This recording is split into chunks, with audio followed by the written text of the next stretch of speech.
Hello everyone, and in my part of the final oral presentation, I have to talk about the interaction as the key to improve the EFL learners' speaking abilities.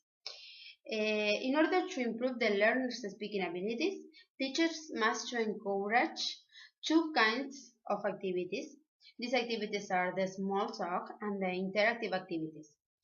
The first one, that is the small talk, refers to the initial stage when the adult EFL learners should develop skills in short. Interactional exchange in which they are required to make only one or two utterances at a time in topics such as weather, rush hour traffic, vocation, sport events, etc. An example is for example, a person say, I hate the rush hour traffic," and the other person can answer, "Me too." Another example is, "Boy, the weather is lousy today," and the student can answer, "Yeah, I hope it'll stop raining." When the learners get more experience, they are able to use some of the simple exchanges and know how to open conversation. The second kind of activity are the activities are the interactive activities. Since most EFL learners learn the target language in their own culture, practice is available only in the classroom. So teachers must arouse in the learners a willingness and need or reason to speak in class.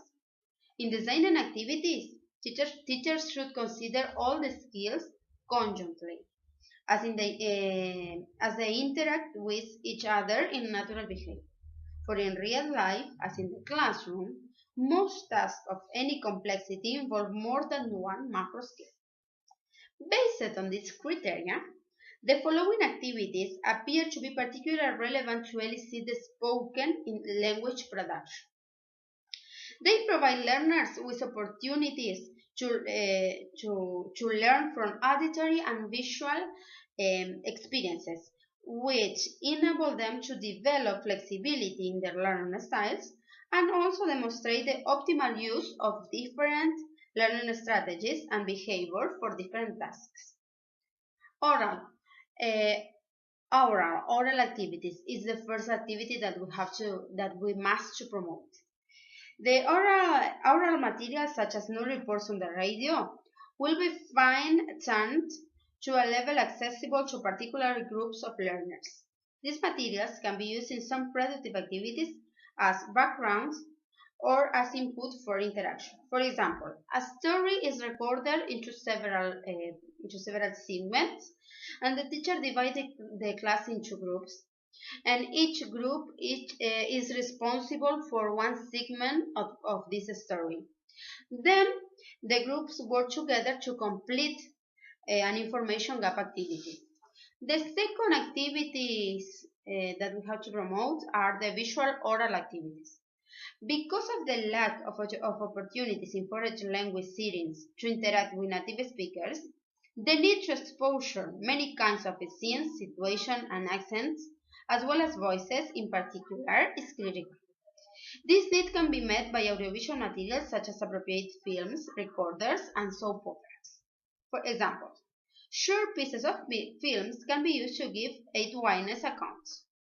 An anecdote from a movie can be used to elicit opinion expressing activities. While watching, a student can focus on the content and imitate the models. The third is the material-aided oral activities. Appropriate reading materials facilitated by the teacher and structured with comprehension questions can lead to creative production in speech. Examples of this: storytelling can be prompt with cartoon strips and sequences of pictures.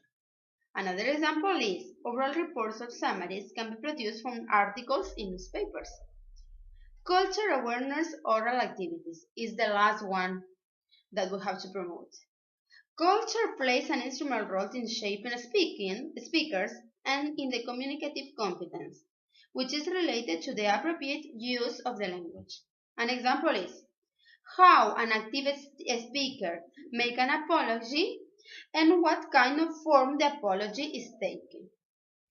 This is all. Bye bye.